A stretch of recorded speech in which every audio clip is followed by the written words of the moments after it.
मुजफ्फरनगर जिले के गांव बसेड़ा में हेरिटेज पब्लिक स्कूल है। यहाँ पर एक मीटिंग का आयोजन किया गया। मीटिंग में जो सीबीएसई बोर्ड के रीजनल ऑफिसर है हमारे साथ मौजूद हैं। आइए इनसे जानते हैं किस चीज को लेकर मीटिंग की गई है, मीटिंग का आयोजन किया गया है। जो यहाँ पर ये मीटिंग की गई है पर सारे प्रिंसिपल्स को बुलाया गया, तो उसमें जो है सहोदया ग्रुप ऑफ स्कूल्स की तरफ से और जो इंडिपेंडेंट फेडरेशन ऑफ स्कूल्स है मुजफ्फरनगर के, उनके रिक्वेस्ट पर मैं यहाँ पे आया हूँ। और सुबह पहले 9 बजे से लेके 11:30 बजे तक बच्चों से इंटरेक्शन रहा।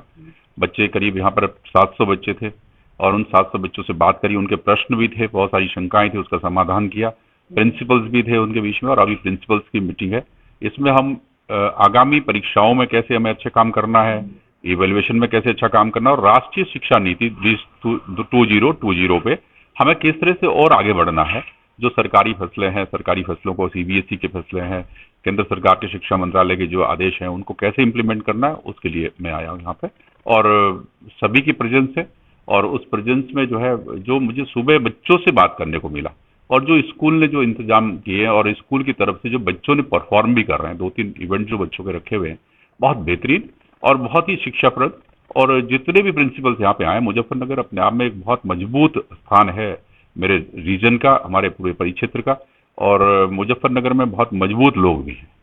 तो मुजफ्फरनगर जिले के जो प्रिंसिपल हैं, वो वाइस प्रिंसिपल है, उनकी मीटिंग की गई है। हाँ, यहाँ पर सरकारी गैर सरकारी सभी स्कूल के प्रिंसिपल्स आए हैं, पूरे जनपद के, और उनके साथ वाइस प्रिंसिपल और पीजीटी सीनियर भी आए हैं, तो उनके साथ बात करेंगे। अभी बात हमारी चल ही रही है।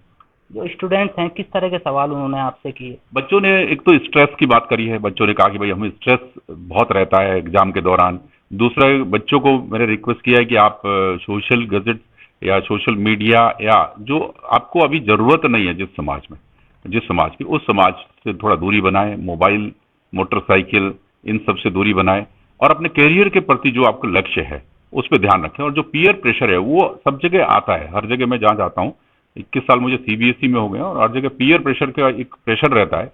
तो उस पीयर प्रेशर को हम थोड़ा सा अवॉइड करेंगे तो ज़्यादा ठीक है। मैंने प्रिंसिपल से भी सबसे रिक्वेस्ट किया है कि पीटीएम के दौरान पेरेंट्स को भी गाइड करिए, पेरेंट्स को बताइए और पेरेंट्स को ये जरूर देखें कि मेरे बच्चे की अभिलाषा क्या है, मेरा बच्चा करना क्या चाहता है।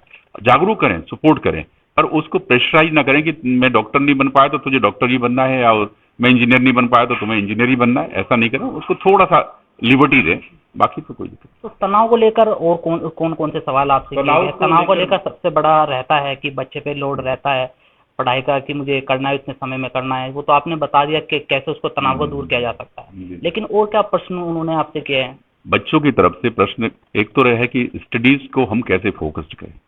तो एक तो वह है, तो तनाव चूंकि होता क्या है कि जब हम 2 साल के कोर्स के बारे में बात करते हैं और 2 साल तक हम थोड़ा सा ढीले पड़ जाते हैं, कहीं ना कहीं हम छूट जाते हैं, तो उसमें जो बाद में फिर जो प्रेशर बनता है वो फिर स्ट्रेस में बदलता है। तो उसके लिए बच्चों को गाइड किया है कि आप इसको कंटिन्यूटी में रखें।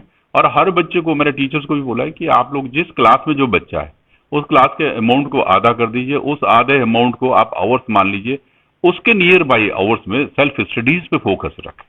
सबसे बड़ी बात है कि चूंकि जो ये व्यापारिक गतिविधियां शुरू हो गई, शिक्षा का व्यापार, आचरण का व्यापार, व्यवहार का व्यापार, हर जगह हमने बिजनेस ला दिया और इस मेटेरियलिस्टिक वर्ल्ड की जो चकाचौंध से हम जुड़ते हैं तो वो नुकसान करता है, इसलिए तनाव होता है। तो उसके लिए बच्चों को गाइड किया। तो आप मुजफ्फरनगर आए, मुजफ्फरनगर गांव बसेड़ा में ये हेरिटेज पब्लिक स्कूल है, तो क्या विशेषता आपको नजर आई, क्या खासियत इसमें नजर आई, क्या बच्चों में देखने को मिला और क्या टीचर्स में मिला? बच्चों में शक्ति बहुत है, ऊर्जा बहुत है और टीचर्स भी जो ठीक है, सक्सेस टीचर्स हैं, वो कुछ करना भी चाहते हैं, बस उसमें सहयोग की जरूरत है। सहयोग 3 पी की एक सम्मेलन जो आपस में संगम और समागम होना चाहिए। फर्स्ट पी है प्रिंसिपल और उनकी टीम। सेकंड पी पेरेंट, माता पिता, दादा दादी, नाना नानी, जो परिवार में जो भी परिवार के लोग। थर्ड पी खुद पीपल, जो बच्चे। तो अगर ये 3 पी अपने आप को ऐसे समझेंगे कि मुझे इस अपनी ऊर्जा को कैसे उपयोग करना है, तो निश्चित है जो उसको चाहता है वो डॉक्टर बनना चाहता है डॉक्टर बनेगा, जो इंजीनियर बनना चाहता है इंजीनियर बनेगा, जो लीडर बनना चाहता है वो लीडर भी बनेगा, जो आपकी तरह मीडिया में भी जाना चाहता है तो वहां पे भी अच्छा काम करेगा। तो मेरी तरफ से यही सबको संदेश भी है कि आप आगे बढ़िए, करें, अपने कदम को मजबूती से रखिए, अपने कॉन्फिडेंस को बनाएं। सबसे बड़ी बात है कि हम अपने कॉन्फिडेंस को लूज कर जाते हैं। घबराए नहीं, परेशानियां तो आएंगी जीवन भर, ये जीवन परेशानियों का है, इसमें संघर्ष है, तो संघर्ष को हम पार करेंगे। बच्चों ने यहाँ पर परफॉर्मेंस किया, किसी ने राम मंदिर बनाया, किसी ने चंद्रयान 3 और चंद्रयान 3 को भारत ने सफलता भी पाई, जी। तो उसको लेकर क्या कहना चाहेंगे? देखिए, ये तो हमारी उपलब्धि है। हम अगर विश्व भर में अगर हमारी जो उत्तर प्रदेश जो अयोध्या है, जन्मस्थली भगवान राम की है, मेरा मुद्दा नहीं है वो, परंतु चूंकि हम राष्ट्रीय शिक्षा नीति की भी बात करते हैं, तो इस बार की जो शिक्षा नीति है 2020 की, करीब करीब 11 देशों ने एज इट इज उसको अडॉप्ट कर लिया है विश्व के। तो हमारी ये शिक्षा नीति सर्वांगीण विकास की बात करती है। उसमें हमें आध्यात्म भी जोड़ा है, उसमें हमने अपने गुरुकुल शिक्षा प्रणाली को भी जोड़ा है, उसमें लोक विद्या, लोक भाषा, माँ की भाषा, अपने क्षेत्र की उन्नति के लिए उसको स्किल के लिए डेवलप किया है। आज तो हमारे पास चूंकि हम स्किल खो रहे हैं, तो इसलिए इस एनईपी में जो आया है तो उसके हिसाब से बहुत अच्छा है। और मैं समझता हूं कि बच्चों में और टीचर्स में और पेरेंट्स में कोई कमी नहीं। और मुजफ्फरनगर तो मेरा बहुत पसंदीदा शहर है और मैं यहाँ अक्सर आता रहता हूँ। अभी मैं 6 महीने पहले भी आया था पीआर पब्लिक स्कूल में, तो उस समय भी मैंने सभी से बात करी थी और मैं अक्सर आता रहता हूँ यहाँ पे। और जब भी कभी आना जाना भी रहता है, यहाँ से देहरादून दूर नहीं है, हमारा रीजनल ऑफिस हेडक्वार्टर देहरादून में है। तो मैंने सभी प्रिंसिपल से भी ये कहा हुआ है कि आप without any agitation come forward with to us, और जो भी प्रॉब्लम है आप हमारे पास लाए। बच्चों को बेहतर और सुखद और सुंदर वातावरण विद्यालय में देना, बस यही मेरा उद्देश्य। तो किस लिए फेवरेट मानते हैं हम मुजफ्फरनगर जिले को? क्या मुजफ्फरनगर जिले में देखिए, हमारे पास स्पोर्ट्स में बच्चे जा रहे हैं, हमारे पास पढ़ाई लिखाई में जो यहाँ पे जो ओल्डेस्ट इंस्टीट्यूशन भी है एसटी पब्लिक स्कूल, वहां से लेकर और जो अभी नए स्कूल भी जुड़ रहे हैं, प्रयास कर रहे हैं, नए स्कूल भी अपने आप को प्रयास कर रहे हैं कि हमारा रिजल्ट अच्छा हो, हमारे यहाँ से जो बच्चा जाए वो हर एक्टिविटीज में पार्टिसिपेट करते हुए आगे जाए। इसलिए मैं अच्छा मानता हूँ। जो मेरी फील्ड में मेरी नौकरी है, मेरी सरकार की तरफ से मैं काम कर रहा हूँ, तो मैं चाहूंगा कि जो अच्छा करेगा तो उसको निश्चित है उसको तो सपोर्ट भी करेंगे, और मैं इसलिए बहुत सपोर्ट करता हूँ। बच्चों को और युवाओं को देश का भविष्य कहा जाता है, लेकिन आज की इस दौर में नशे की ओर बढ़ता देख रहे हैं, तो कैसे उनको रोका जा सकता है और क्या उनको लेकर आप कहना चाहेंगे? चूंकि ये विषय शिक्षा में बहुत महत्वपूर्ण स्थान रखता है, हमारे विद्यालय हम एंगर फ्री और एर्गोन फ्री समाज की कल्पना करता है सीबीएसई, और ऐसे ही हम ड्रग्स की भी बात करते हैं, तो ड्रग्स के लिए भी हम स्कूल्स को बोलते हैं बच्चों को मोटिवेट करें कि कोई भी इस तरह के इसके जो प्लस माइनस है वो बताएं। किस तरह के प्लस तो कुछ हो ही नहीं सकता, माइनस ही माइनस है।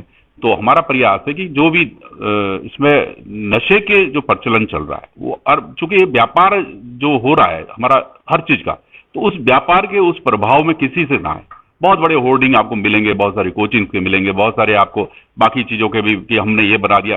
पूरे साल भर में 750 कैडेट्स निकल रहे हैं एनडीए के, और पूरे हिंदुस्तान भर में कितने लाखों कोचिंग बच्चों को कोचिंग का बहाना देके, और एक अखबार उसको एक कोचिंग इंस्टीट्यूट के बच्चा एक छाप रहा है तो दूसरा फिर उसी को छाप रहा है। तो इन सब चीजों से हमें प्रभावित नहीं होना है। ये समाज की तरफ, समाज के लिए भी मेरी अपील है आपके माध्यम से कि हमें किसी भी ऐसी दिखावे की स्थिति में प्रभावित नहीं होना। हमें अपने कर्मा को ठीक रखना, अपने कर्म क्षेत्र को ठीक रखना। अगर हम अपने आप में ठीक है, हमारा विश्वास मजबूत है और हमारे कर्म ठीक है, तो कहीं दिक्कत नहीं। तो शिक्षा को लेकर क्या संदेश देना चाहेंगे जो आज के बच्चे हैं और युवा हैं, वो जो देश का भविष्य है वो आगे बढ़े? हमारे प्रधानमंत्री जी कहते हैं हर जगह कि 60% युवाओं का देश। आज अगर इजराइल को स्किल के यंग्स चाहिए, यंगस्टर्स चाहिए, तो हिंदुस्तान को कह रहा है कि मुझे 1 लाख लोग दीजिए। तो ऐसे ही ये मेरा बच्चों से भी कह रहा है, अपने आप को किसी भी स्तर पर कमतर मत आंकिए। अगर आप किसी बहुत बेहतरीन सो कॉल्ड बहुत अच्छे स्कूल्स में भी पढ़ रहे हैं, आप उसमें भी अपनी स्किल को मजबूत करिए। पढ़ाई लिखाई तब मजबूत होगी जब स्किल मजबूत होगी। स्किल मजबूत नहीं होगी तो उस पढ़े लिख के क्या है, आप एक पर्टिकुलर एरिया में काम कर सकते हैं, परंतु अगर घर में कोई बिजली का स्विच खराब हो गया, उस दिन फिर आपको डिपेंड नहीं रहना पड़ेगा किसी दूसरे पे, इसलिए वो स्किल का काम है। तो इसलिए स्किल सब्जेक्ट्स भी ऑप्ट करें। स्कूल्स को भी बोला है कि हमारे स्किल सब्जेक्ट्स में बहुत प्रोत्साहन के लिए उसका कंपोनेंट थ्योरी का और प्रैक्टिकल का बराबर है।